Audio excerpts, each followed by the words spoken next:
Damn it. ఏంటిటా కుండబద్దలు కొడతా అట్ట. నమస్కారం, కుండబద్దల ప్రేక్షకులకి స్వాగతం. నేను గౌతమ్ కాటా. ఈ వీడియోలో నేను మీతో చెప్పాలి అనుకునే అంశం, జగన్మోహన్ రెడ్డికి నిన్న నిజంగానే మోత మోగింది. అసలు ప్రజల నిరసన అంటే ఎలా ఉంటుంది అనేది ఆల్మోస్ట్ నిన్న తెలిసి ఉండొచ్చు. ఎందుకంటే ఇప్పటి వరకు ఆయన బ్యారికేడ్లు కట్టుకొని, పరదాలు కట్టుకొని, కావాలంటే హెలికాప్టర్లో వెళ్ళి మరి వీటన్నిటిని తప్పించుకొని తిరిగాడు. నా మీద నిరసన ఏం లేదు, ప్రజల్లో నన్ను ఎవరు వ్యతిరేకించటం లేదు అని చెప్పుకోవటానికి కూడా ఆస్కారం ఉంది. కానీ ఎన్నికల కోడ్ వచ్చి జగన్మోహన్ రెడ్డి కొంప ముంచేసింది.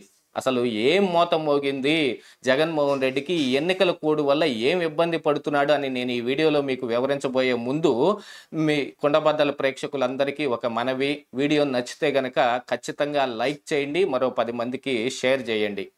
ఇక నిన్న ఎన్నికల ప్రచారం కోసం జగన్మోహన్ రెడ్డి గూడూరు జిల్లాలో పర్యటిస్తూ ఉన్నాడు. అక్కడ గూడూరులో కొత్తూరు దగ్గర నీళ్ల సమస్యలను చెప్పటం కోసం ఆ గ్రామం మొత్తం కలిపి 1200 మంది ఉంటారట. వాళ్లే ఇక నీళ్ల బిందెలు పట్టుకొని వచ్చి నిరసన చేయటం మొదలు పెడితే, మామూలుగా అయితే మనకు తెలుసు పోలీసులు చల్లా చెదురుగా కొట్టేవాళ్ళు, ఒక్కడిని కూడా రానిచ్చేవాళ్ళు కాదు. ఆ గ్రామం చుట్టూతా కావాలంటే కంచె కూడా వేసేసి పడేసేవాళ్ళు. లేదు, జగన్మోహన్ రెడ్డికి ఒక గ్రీన్ కార్ పెట్టేసి అటు ఇటు నిలువెత్తున పరదాలు కట్టేవాళ్ళు. దాని మీద జయ్యన ఆయన వెళ్ళిపోయి ఉండేవాడు ఆ బస్సు ఏదో నడుపుకొని. కానీ ఇప్పటికీ అలాగనే జయ్యన వెళ్ళిపోవచ్చు. కానీ ఆయన వచ్చింది ఎన్నికల ప్రచారానికి కదా. మరి పోలీసులు కూడా కోడుని ఉల్లంఘించి మరి ఈ బ్యారికేడ్లు పెట్టేసేసి ఏదో ఎందుకంటే ఇది పార్టీ పరమైన ప్రచారం. ఇప్పుడు ఆయన సీఎంగా వచ్చినప్పటికీ కూడా ఆయన ప్రచారం చేసుకుంటుంది పార్టీకి కాబట్టి, ఆ పార్టీకి ఆయనకి ఇవ్వాల్సిన సెక్యూరిటీ ఇవ్వటమే తప్ప ఇలా ప్రజలను ఆపే అవకాశం లేదు. కాబట్టి జగన్మోహన్ రెడ్డి దొరికిపోయాడు.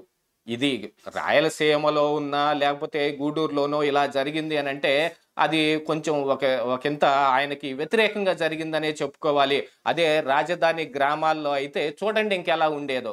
ఇప్పుడు ఇటు ప్రతిపక్ష నాయకుడు చంద్రబాబు నాయుడు ప్రజల మధ్యకు వెళుతూ ఉన్నాడు. ఆయన జగన్మోహన్ రెడ్డిని ఎండగట్టడంలో 100కి 100% సక్సెస్ అవుతూ ఉన్నాడు. ఆయన ప్రజలు కూడా 100కు 100% ఆయన్ని బాగా ఆదరిస్తూ ఉన్నారు. ఇది మనకు కనపడుతూనే ఉంది. ఎక్కడికి వెళ్ళినా అశేషంగా జనం వస్తూ ఉన్నారు. ఇటు సీఎం గారి సభకు కూడా జనాన్ని తరలిస్తున్నా, లేకపోతే వేరే ఏ రకాలుగానైనా ప్రజల్ని తీసుకొస్తూ ఉన్నా కూడా వాళ్ళందరూ ఇదిగో ఈ నిరసన సెగను గానో లేకపోతే వాళ్ళు తిరిగి వెళ్ళిపోవటం అనే దాన్ని ఆపలేని పరిస్థితికి వచ్చింది. ఇంతకుముందు బటన్ నొక్కుడు సభప్పుడు చాలా చూసాం. ఈ అంగన్వాడీ కార్యకర్తలను లేకపోతే ఈ డ్వాక్రా మహిళల్ని వాళ్ళని వీళ్ళని వాలంటీర్లు అందరూ పోగేసుకొచ్చి భయపెట్టి భయభ్రాంతులకు గురి చేసి ఆడు కూర్చోబెట్టేవాళ్ళు. ఆయన నోటికి వచ్చిన ఓకదంపుడు ఉపన్యాసాలు ఇచ్చేసి వెళ్ళిపోయేవాడు. అంటే ఆయన నోటికి కాదు, వేరే పార్టీ వాళ్ళ నోటికి వచ్చింది రాసిస్తే రాసిచ్చిన దాన్ని కంఠస్థం చదివేసేసి ఆయన వెళ్ళిపోయేవాడు. అది తప్ప వేరే మాట్లాడేవాడు కూడా కాదు. మరి ఇప్పుడు స్వయంగా మాట్లాడాల్సి వచ్చేటప్పటికి తడబాటుకు గురవుతూ ఉన్నాడు. మరి 2019 నాడైతే ఆయన ప్రతిపక్షంలో ఉండగా అసలు చీల్చి చెండాడేశాడు. ఏంటి జగన్మోహన్ రెడ్డి ఈ మాత్రంగా మీదకు దూకెళ్తూ ఉంటే అసలు ఈ చంద్రబాబు నాయుడు తట్టుకోగలడా అనే లాంటి పరిస్థితులన్నీ ఆ రోజు కనిపించాయి. కానీ ఈ రోజు ఏది ఆ దూకుడు లేదు, ఆ జగన్మోహన్ రెడ్డి కూడా కనిపించటం లేదు. ప్రతి చోట తడుబాటే జరుగుతుంది. అసలు ఇక రేపు రానున్న ఈ 5 సంవత్సరాల్లో ఎన్నికల తరువాత తాను గెలిస్తే ఏం చేస్తాను అని చెప్పేదానికంటే కూడా వివేకానంద రెడ్డి హత్య కేసు గురించో, లేకపోతే అవినాష్ రెడ్డి గురించో, లేకుంటే విజయవాడలో పట్టుబడ్డ కంటైనర్ గురించో వీటి గురించి మాట్లాడుకోవటం తప్ప జగన్మోహన్ రెడ్డికి వేరే అంశం లేకుండా పోయింది. ఆ రాసే వాళ్ళకు కూడా మరి పెద్దగా ఏమి పని లేనట్టుంది. అంటే వీళ్ళ మేనిఫెస్టోని బట్టి మరి ఏదో దీన్ని బట్టి వాళ్ళు ఏదైనా రాసివ్వగలుగుతారు. కానీ చంద్రబాబు నాయుడిని తిట్టండి అని రాస్తే అది వేరే విషయం. ఇప్పుడు ఈయన అధికారంలో ఉండి చంద్రబాబు నాయుడిని, ప్రతిపక్షంలో ఉన్న నాయకుడిని తిట్టలేడు. అఫ్కోర్స్ పవన్ కళ్యాణ్నో చంద్రబాబు నాయుడునో నారా లోకేష్నో తిడితే ఇప్పుడు ఏం జరుగుతుందనేది అది తర్వాత అంశం. ఇంతకుముందు సిద్ధం సభల్లోనో లేకపోతే ఆ ముందు బటన్ నొక్కుడు సభల్లోనో ఇదే తిట్టేవాడు. ఈ మీడియా మీద బడి ఆడవటం వీటన్నిటి మీద. మరిక ఈ బ్యారికేడ్లు లేకుండా రేపు అమరావతిలో గనక పర్యటించాల్సిన పరిస్థితి వస్తే జగన్మోహన్ రెడ్డి ఏం చేస్తాడు? ఆల్రెడీ నేను 3 రాజధానులు పెట్టేశాను అని నిక్కరంగా అబద్ధం చెప్పేశాడు మొన్న. 3 రాజధానులు బిల్లే ఇంకా ఆ అసెంబ్లీలో పెట్టబడలేదు. పెట్టిన బిల్లును ఉపసంహరించుకోవటం జరిగింది. అక్కడ న్యాయ రాజధాని లేదు, ఇటు పరిపాలనా రాజధాని లేదు. మిగిలింది ఒకే ఒక్క రాజధాని అమరావతి. ఇది అంతకు ముందు ప్రభుత్వమే ఈ అమరావతిని నిర్ణయించుకొని ఇక్కడ పెట్టడం జరిగింది. దీన్ని పైకి పంపించి ఆమోదం కూడా తీసుకోవటం జరిగింది. జగన్మోహన్ రెడ్డి దీన్ని ఎలాగోలా చంపేయటం కోసం 3 రాజధానులు అంశం ఎత్తాడు. మరి ఆ 3 రాజధానులు నేను పెట్టాను అని వచ్చి అమరావతిలో చెప్పగలుగుతాడా?